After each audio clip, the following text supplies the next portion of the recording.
इंसान के साथ हो रहे अन्याय को न्याय व्यवस्था द्वारा न्याय देने की परंपरा हमेशा से चली आ रही है।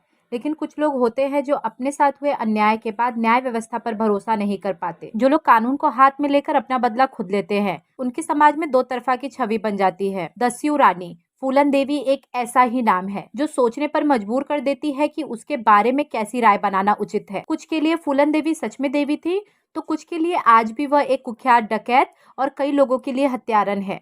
कोई आम राय बनाने से पहले आइए उनके जीवन के पहलुओं को टटोलने की कोशिश करते हैं। लेकिन उससे पहले यदि आप चैनल पर नए हैं तो चैनल को सब्सक्राइब करना ना भूलें और बेल आइकन को प्रेस कर दें, जिससे लेटेस्ट वीडियो की जानकारी आप तक पहुंचती रहे। 10 अगस्त 1963 का दिन यूपी के जालौन जिले के गांव गोरहा के मल्लाह देवी दीन के लिए नई मुसीबत लेकर आया था। मुसीबत इसलिए थी क्योंकि उसके घर बेटी ने जन्म लिया था। अगर बेटा हुआ होता तो जश्न का माहौल होता। अब बेटी ने जन्म लिया था तो चिंता से मल्लाह का सिर फटा जा रहा था। चिंता उसको पालने की, चिंता उसको बड़ा करने की और चिंता उसकी शादी की। देवी दीन ने अपनी बेटी का नाम रखा फूलन। शुरुआत में पिता देवी दीन को भी इस बात का अंदाजा नहीं रहा होगा कि जिस बेटी का जन्म उसके लिए खास नहीं था, उसकी मृत्यु का दिन इतना खास हो जाएगा कि पूरे देश में हड़कंप मच जाएगा। अपने माँ बाप के 6 बच्चों में फूलन देवी दूसरे नंबर पे थी। वह दब्बू और शांत नहीं थी, वह एकदम अलग थी। इतनी अलग कि सही गलत की लड़ाई के लिए वह किससे भी भिड़ जाती थी। फूलन के पिता देवी दीन कड़ी मेहनत के बाद घर का खर्च चला पाते थे। संपत्ति के नाम पर उनके पास केवल 1 एकड़ जमीन थी। उनके पिता की मृत्यु के बाद उनका बड़ा भाई घर का मुखिया बना और अपने बेटे माया दीन के साथ मिलकर उसने देवी दीन के हिस्से का भी जमीन हड़प लिया। जब फूलन को इस बात का पता लगा कि उसके चाचा ने उसकी जमीन पर कब्जा कर लिया है तो वह उनसे भिड़ गई। कहते हैं कि जमीन के लिए चाचा से बात इतनी ज्यादा बिगड़ गई थी कि हाथापाई तक पहुंच गई। मामला यही नहीं सुलझा। अपने हक के लिए फूलन अपने खेत के बीचों बीच धरने पर जा बैठी। इस पर उन्हें अपनों का गुस्सा भी झेलना पड़ा, लेकिन वह नहीं मानी। फूलन के उग्र स्वभाव से उनके पिता को अधिक चिंता होने लगी। पिता की इसी चिंता ने फूलन की जिंदगी को एकदम से मोड़ दे दिया। महज 11 साल की उम्र में उनके पिता ने उनका विवाह एक अधेड़ व्यक्ति के साथ तय कर दिया। शुरुआत में फूलन ने इसका काफी विरोध किया, फिर इसे अपनी नियति मानकर इसे स्वीकार कर लिया। फूलन के पिता ने उसके अच्छे भविष्य को लेकर यह कठोर फैसला लिया था, किंतु सही मायने में उन्होंने फूलन को जलती हुई आग में तपने के लिए छोड़ दिया था। फूलन के ससुराल वाले ठीक नहीं थे। उसके पति का भी उसके प्रति व्यवहार ठीक नहीं था। जल्द ही ये सब फूलन की बर्दाश्त के बाहर हो गया और वह भागकर अपने घर लौट आई। उसे उम्मीद थी कि उसके अपने लोग उसकी मदद करेंगे, लेकिन हुआ उल्टा। फूलन मासूम थी, लेकिन उसके दुश्मन बहुत ही शातिर थे। उसके चचेरे भाई ने इस मौके का फायदा उठाया और उसे एक झूठे आरोप में उसे जेल भिजवा दिया। वहां भी उसे शारीरिक शोषण झेलना पड़ा। जैसे तैसे वह जेल से निकलने में सफल रही। किसी तरह उसका जीवन स्थिर हो जाए, इसके लिए पिता ने कोशिश करके उसे दोबारा उसके ससुराल भेज दिया, किंतु उनका व्यवहार फूलन के प्रति नहीं बदला और मजबूर होकर फूलन को दोबारा ससुराल छोड़ना पड़ा। परिस्थितियों से तंग आकर फूलन एक ऐसे रास्ते पर निकल पड़ी जहां से वापस आना संभव नहीं था। महज 20 साल की उम्र में फूलन को अगवा कर लिया गया और उसका बलात्कार कर दिया गया। इससे पहले शादी के नाम पर भी वो कई साल से इसी पीड़ा को झेलती आ रही थी। पुलिस की मदद लेने का अंजाम वो पहले ही भुगत चुकी थी, तो इस बार उसने हथियार उठाने का फैसला कर लिया। फूलन की जीवनी पर आधारित फिल्म बैंटिंग क्वीन में लिखा है कि वह 20 साल की उम्र में अपने एक रिश्तेदार की मदद से डाकुओं की गिरोह में शामिल हो गई। हथियार उठाने के बाद सबसे पहले फूलन अपने पति के गांव पहुंची, जहां उसने उसे घर से निकालकर लोगों की भीड़ में उसे चाकू मार दिया और सड़क के किनारे अधमरे हाल में छोड़कर चली गई। जाते जाते फूलन ने यह ऐलान भी कर दिया कि आज के बाद कोई भी बूढ़ा किसी जवान लड़की से शादी नहीं करेगा। हथियार उठा लेने भर से फूलन की परिस्थितियां नहीं बदली थी। गिरोह में भी उसे कई प्रकार की विकट परिस्थितियों का सामना करना पड़ा। गिरोह के सरदार बाबू गुज्जर का दिल फूलन देवी पर आ गया। यह बस उसकी शारीरिक भूख थी, जिसे मिटाने के लिए वह लगातार कोशिशें करता रहा।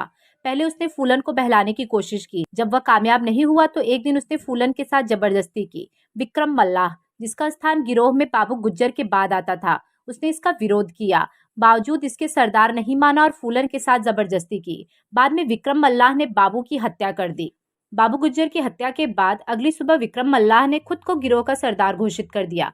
इसी बीच इनके गिरोह में जेल से भागे 2 भाई श्री राम तथा लाला राम शामिल हुए, जिसके कारण गिरोह में फूट पड़ गई। बाद में उन्होंने विक्रम मल्लाह को भी मार गिराया और फूलन को बंदी बनाकर अपने गांव बेहमई ले आए। यहाँ फूलन को एक कमरे में भूखे प्यासे बंद कर दिया गया। बेहमई में फूलन को जो घाव मिला वो उसके लिए अब तक का सबसे गहरा घाव बन गया। यहाँ उसके साथ केवल दुष्कर्म नहीं हुआ, बल्कि सामूहिक दुष्कर्म हुआ। वहां मौजूद सभी ने बारी बारी से उसके जिस्म को जानवरों की तरह नोचा। फूलन ने इतना सहा कि शायद उसे मर जाना चाहिए था, लेकिन किस्मत ने उसके लिए कुछ और ही चुना था।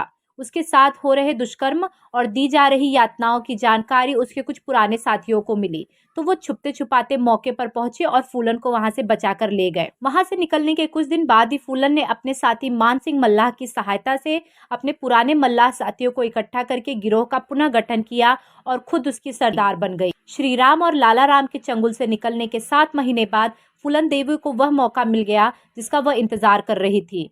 14 फरवरी 1981 को प्रतिशोध की आग में उबल रही फूलन अपने गिरोह के साथ पुलिस के भेस में बेहमई गांव पहुंची। यहाँ एक शादी का आयोजन था जिसमें बाहरी गांव के लोग भी आए हुए थे। फूलन और उसके गिरोह ने बंदूक के जोर पर पूरे गांव को घेर लिया और ठाकुर जाति के 21 मर्दों को एक लाइन में खड़ा होने का आदेश दिया। उन 21 में से 2 उनके पुराने गिरोह के डाकू भी थे, लेकिन ये वो नहीं थे जिन्होंने फूलन के साथ दुष्कर्म किया था। अपने दुश्मनों को वहां न देखकर फूलन देवी बुरी तरह बौखला गई। उस घटना के चश्मदीद व उन 21 लोगों में से एकमात्र जीवित बचे चंदन सिंह, जिन्होंने बाद में मीडिया में बताया था कि फूलन ने सबसे पहले पूछा कि लाला राम कहाँ है। उसके मन मुताबिक जवाब न मिलने के बाद उसने सभी को बैठने के लिए कहा, फिर खड़े होने के लिए। कई बार ऐसा करने के बाद अचानक से ही उसने अपने साथियों को फायर करने का आदेश दे दिया। सौभाग्य से चंदन सिंह अकेले ऐसे थे जो गोली लगने के बाद भी जिंदा रहे। बेहमई नरसंहार के बाद फूलन बेंटिंग क्वीन नाम से मशहूर हुई। लूटपाट करना, अमीरों के बच्चों को फिरौती के लिए अगवा करना, आने जाने वाली लॉरियों को लूटना फूलन के गिरोह का मुख्य काम था। कुछ सालों तक यह चला, फिर वह किसी तरह से वह आत्मसमर्पण के लिए राजी हो गई, लेकिन इसके लिए उनकी अपनी शर्तें थी। वह जानती थी कि उत्तर प्रदेश पुलिस उनकी जान की दुश्मन है, इसलिए अपनी पहली शर्त के तहत मध्य प्रदेश पुलिस के सामने ही आत्मसमर्पण करने की बात कही। दूसरी शर्त के तहत उन्होंने अपने किसी भी साथी को सजाए मौत न देने का आग्रह किया। तीसरी शर्त के तहत उसने उस जमीन को वापस करने के लिए कहा जो उसके पिता से हड़प ली गई थी। साथ ही उसने अपने भाई को पुलिस में नौकरी देने की मांग की।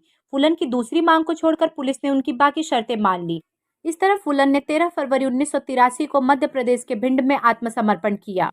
फूलन देवी पर 22 कत्ल, 30 लूटपाट तथा 18 अपहरण के मुकदमे चलाए। इन सभी मुकदमों की कार्यवाही में ही 11 साल बीत गए। सन 1993 में मुलायम सिंह की सरकार ने उन पर से सारे मुकदमे हटाकर उन्हें बरी करने का मन बनाया। यही नहीं, 1994 में उसे रिहा कर दिया गया।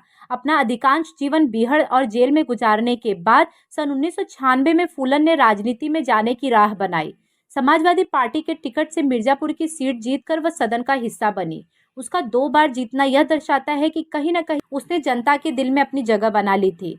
किंतु कहते हैं न कि अतीत किसी का पीछा नहीं छोड़ता, वह किसी न किसी रूप में सामने आ ही जाता है। 25 जुलाई 2001 को उनके आवास के सामने ही शेर सिंह राणा नामक व्यक्ति ने उनकी गोली मारकर हत्या कर दी। हत्या के बाद शेर सिंह राणा ने इस बात को स्वीकार किया कि उसने फूलन देवी को मारकर बेहमई नरसंहार का बदला लिया। उसने यह भी कहा कि उसने बदला लेना भी फूलन देवी से ही सीखा। फूलन देवी को लेकर लोगों की अलग अलग राय है। कुछ उसे नरसंहार के रूप में देखते हैं, तो किसी के लिए वो दुष्टों का नाश करने वाली देवी थी। लेकिन यहाँ हमें पहले सोचने की जरूरत है कि फूलन देवी ने अपने जीवन में जो भी किया उसके लिए दोषी किसे माना जाए।